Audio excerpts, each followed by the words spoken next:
Jackie Lee Price for Shadowboxer UK. I'm here in Guildford City, sunny Guildford City, with the former amateur sensation. She's 5 times national champion, 2 times GB champion, and Team GB boxer and former soldier, Ebonie Jones. How you doing? Yeah, I'm good, thanks.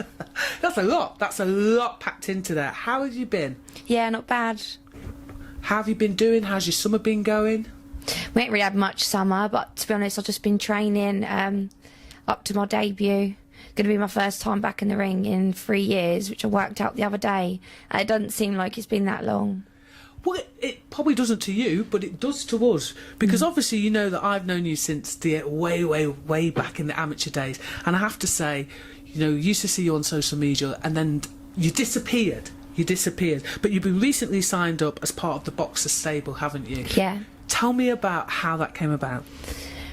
So I was just training here down in Guildford with John Edwards, and I didn't really know what I was signing off from the army, so I just knew that I wanted to do the boxing as a career, and obviously I didn't really know I was going to have any income coming in, so I was panicking a bit, thinking I'd have to get a part-time job on the side.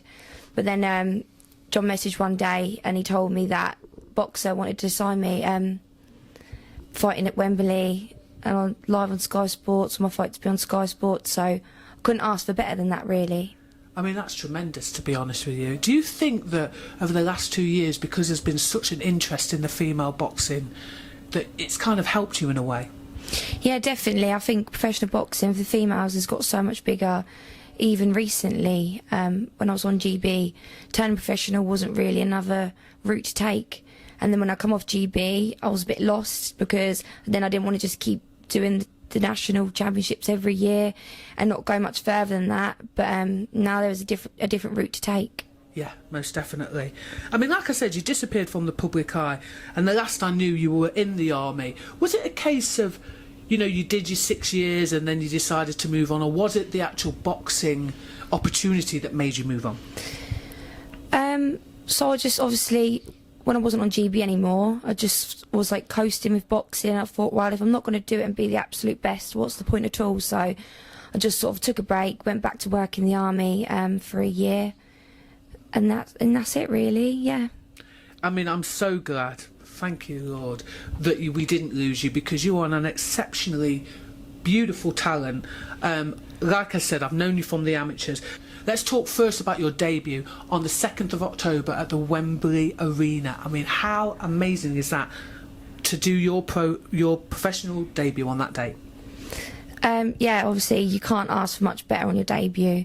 I was thinking maybe my first time back in the ring, to get the ring rust off would be like maybe a little hall show or something like that. Well, I'm not complaining. With a sticky floor? Yeah, just like a bit more low-key, but you know what, I'm just so grateful to be able to have such a great debut. I mean, some people take some ages to get somewhere like that, but I think it's probably my amateur record helped with that. So yeah, I mean, to be honest, you would have fought such a high calibre of boxers, wouldn't you, as an amateur? Yeah, and I was starting to think when I was training, got my licence and stuff, and it seemed like nobody was interested. I was panicking, thinking, oh, you just need a load of social media followers to get somewhere, and started panicking like that. And obviously I've got a lot better record than some of these people who are at the very top right now, so I was thinking, oh, I need to start doing things. But then I just stuck to my true self, keep training, and something good come along. So that's great to hear, because Ebonie,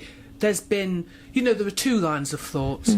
One line is you've got to sort of sell yourself on social media, and people, you know, tag that as being a social media boxer. Yeah. You're a legitimate talent, you're a legitimate boxer, aren't you? And so, thanks. Yeah, you know, it's great to hear that you've gone, you know what, it might take me a little bit longer, but I'll do it my way. Yeah, because if I create some sort of character and try and promote myself in a unique way, which isn't me, I've got to then keep that up. So I'd rather just be myself, and luckily, like, it come along, so it's good. Yeah, that's beautiful.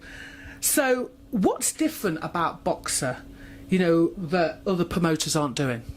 I'm not really sure yet. Like, I've only just sort of just started being with them. Like, I've not had my debut yet, but obviously they're a new they've signed a contract with Sky, and I think that's the great thing really, because all my fights are going to be on Sky, on a great platform. What about, you know, the people that they have signed? They seem to have, you know, like the rising stars. Yeah. So like a lot of the people they signed at the same time as me, I was on GB with all them. We're all similar age. Probably went through the youths together, so they're looking at like probably the next generation. They seem like they've created a platform to develop young fighters like yourself. Yeah. Would I be correct in thinking that? Yeah, definitely, and they've got some good fighters. Yeah, yeah. So you were an amateur boxer, as I've said previously. You were part of Heart of Portsmouth Boxing Gym, weren't you, back in the day? Yeah. So just tell us what you achieved domestically and internationally as an amateur. So I had 65 fights in the amateurs, 160. Most of them were internationals when I got to about 15. Travelling around the world, doing all different tournaments and stuff like that.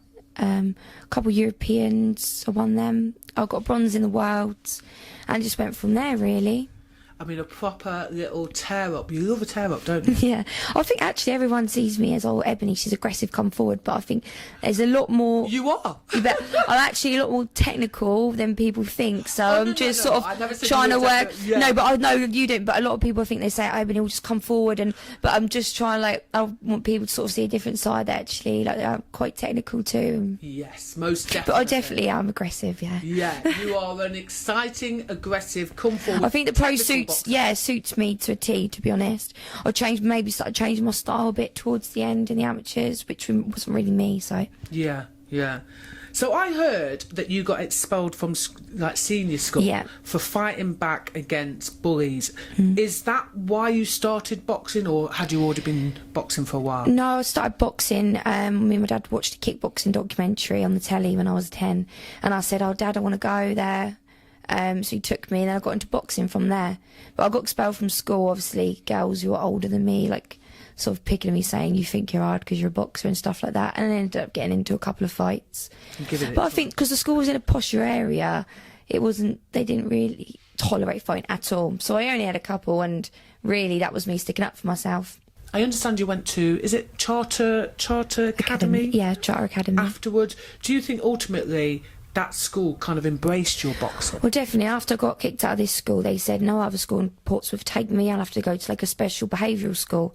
And my coach at the time was like, well, Ebonie isn't a naughty kid. She's the most dedicated, like, kid I've ever sort of met, like, disciplined. So he sort of put a word in for me with the school. We would like worked closely with the boxing club, and yeah, I went on, got all my GCSEs and stuff. So yeah, it sort of helped really. Like in PE times, I could go in and use the boxing gym and stuff, and the school loved me really. They were proud to have me there, and they expected some really naughty kid to turn up because of the way like I'd been reported and stuff. Yeah. But I didn't ever even get a single detention when I went. You were going training before school. You're going in your lunch hour to train, and then you were at the boxing gym as well. And then I also understand that you were actually being sponsored, which was unheard of back in those days. Yeah. That's amazing, isn't it? Yeah. Yeah, definitely. Do you think ultimately, you know, that support system is the thing that really empowers you to stick with the game? Yeah, I think so. And as well, like, when you get to that age, you want to start, like, going out with your friends and stuff like that. But I think also my dad helped me, like, stay on track. But not only that, myself, like, I was boxing for England, and I wanted to win European titles and, like, get medal at the Worlds and stuff like that. So I just was always just really focused. Yeah. Because I knew if I didn't train and I'd go to these tournaments and you could get hurt. I suppose you don't really get hurt in the amateurs, but you could. Yeah. You're going in the ring to get punched, so. But you also know that everybody else is putting in 110%, don't you? That's the thing. So yeah, I understand you were literally one of the most dedicated boxers to ever have come out of Heart of Portsmouth. I mean, where did that come from, that kind of drive? My dad just always sort of brought me up, like, if you're not going to do it properly, Ebonie, like, you're not going to hit the bag properly tonight. This is when I was really young. Like, you don't bother going. You just say, come on, we're going home. He said, if you don't do it, don't do it. You do it properly or not at all. So that's sort of kept that mentality, I think. That's brilliant, actually. Yeah. He sort of used to say, like, you're not here to make friends and stuff, but so people might have thought I was maybe a bit ignorant in the gym, or like maybe, but he'd say, look, you're different to them other kids or whatever. Like, they're all sit around chatting, messing about, but they're not going to be winning these things that you're going to be winning. So Good I just advice. sort of, yeah, kept that mentality, really. And it clearly worked. Yeah. It clearly worked. And I recall you having this tremendous engine. Tell me about the underwater training that you were doing. Oh, yeah, before school, like, after we did our training session, we'd go into the pool and just try and hold my breath under as long as I can, or get to one, like, go do lengths without coming up for a breath. So, and I also done a lot of running, though. A lot of running, hills and stuff like that when I was younger. I think that helped. But are you a natural athlete anyway, or were you someone that's really had to try? No, I think I was quite... I don't know if it's natural. I just know I always trained really, really hard. Really hard. Do you know what I like to hear, Ebonie? Because, you know, it could be an easier route for you by using looks and stuff. And I'm not suggesting that you shouldn't use your looks, but you can actually box as well. So, you know, when it comes down to it, do you think you're the full package?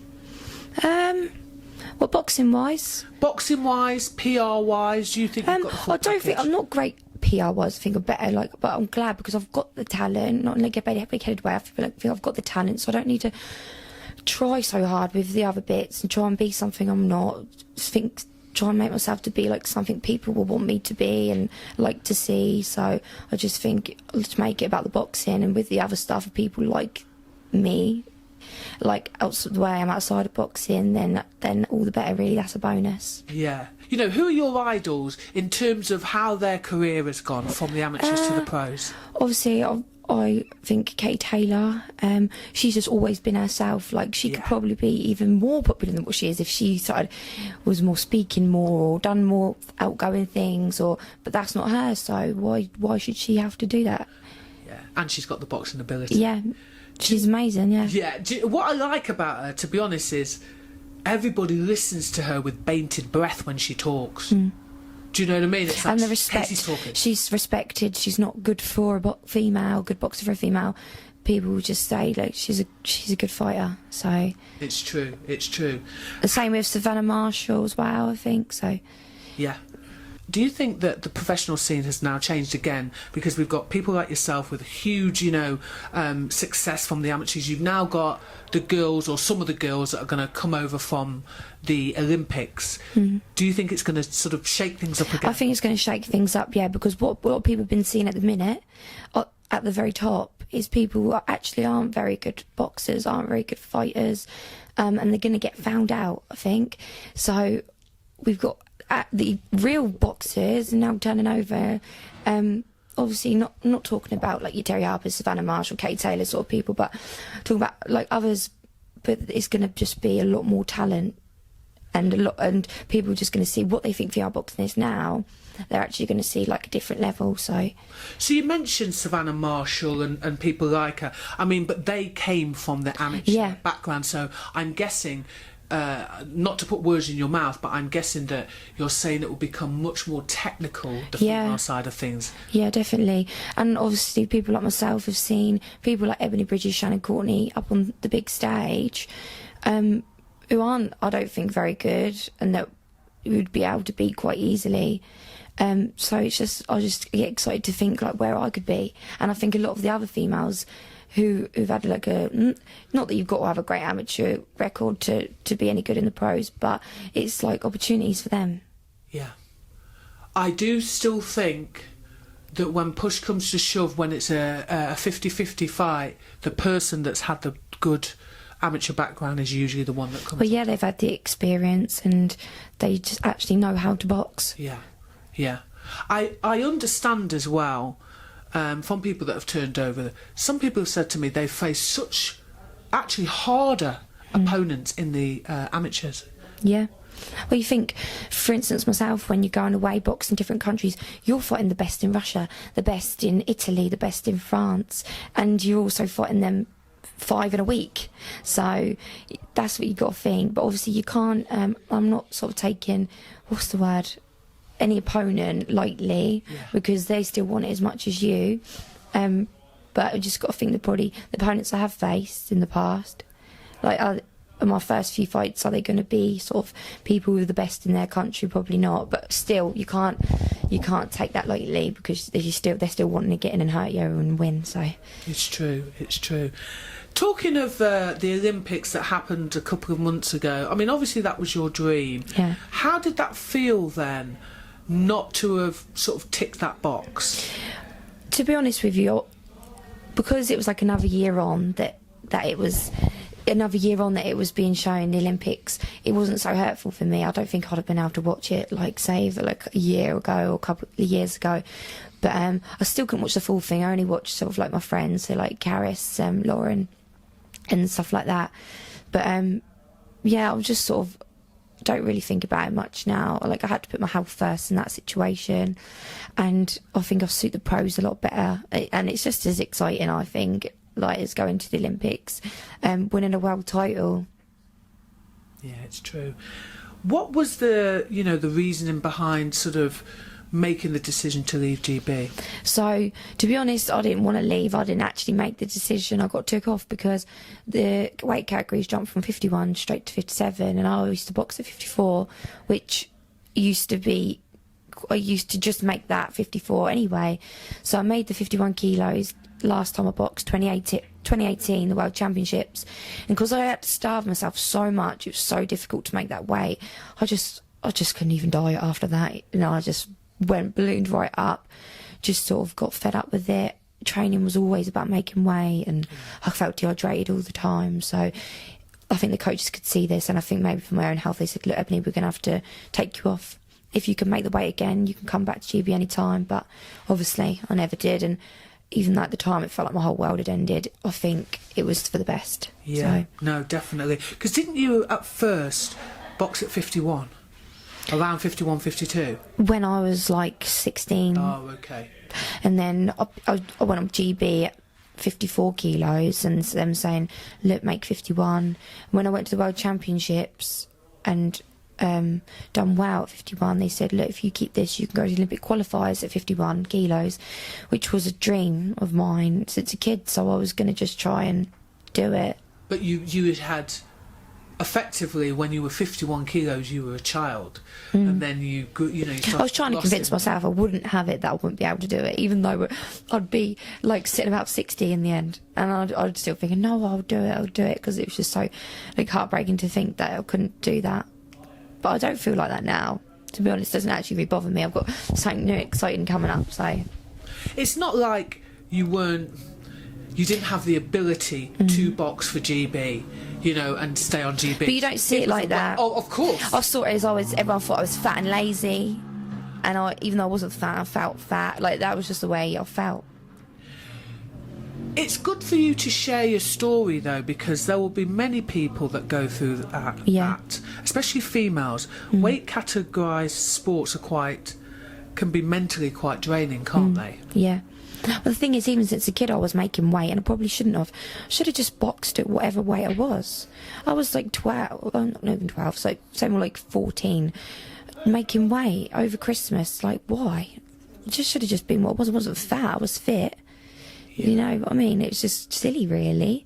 So then I was making weight for, like, by the time I got to like 22, I'd been making weight for nearly 10 years. Yeah.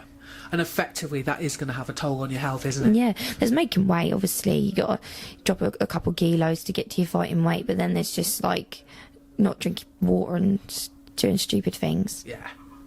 No one wants that. Nobody wants that for anybody. And I don't think any level of... don't get me wrong, everyone has to sacrifice, and I know that you have sacrificed and worked really hard, but there's a limit, isn't there? Yeah, definitely.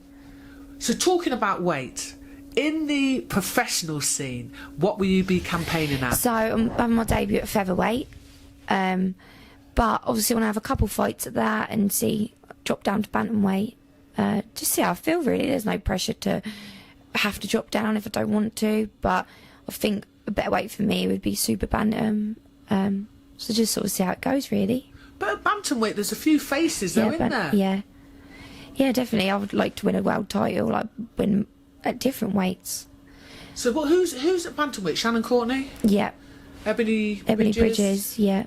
I don't really... Do you know what? Even though I'm a professional now, I still know what weight everybody is and that sort of thing. Like, not into detail, but obviously I know Ebonie Bridges and Shannon Courtney are bantamweight. Yeah. But I don't know much more, really. And Lisa Whiteside. Yeah, but I think she's lighter. Depends what weight she'd be boxing at. She's actually I'm trying to think. She'd probably do the same as me, move up and down them, probably. So what does your last week look like before? I mean, do you know? Because this is all new to you. Yeah, it's all new to me. Like, I haven't had a fight in 3 years, so it's quite new to me, yeah. This is the last hard week of training. I'm staying in Guildford, do 2-3 sessions a day. And then the last week, I suppose, you don't do nothing too intense. But in the amateurs, I used to train hard right up until the last minute, so I don't really know. I probably still will, I'm not too sure. See what John says. Yeah, and what about press? How much press are you going to be doing beforehand? Have you had much, is that all kind of a bit... yeah, I've had a bit. I've sort of used to doing interviews since I was a kid, to be honest. I just don't like doing too much, because I don't like taking it away from the training if it doesn't interfere, sort of thing. It's good to hear, actually. Well, listen, thank you very much for giving us your time. You are about to go training. Yeah. I know he's like looking at my phone, but it's all right. No, do you know what? It's really good to hear. It's refreshing as well. So, yeah, thank you ever so much for giving us your time. Thanks for coming down.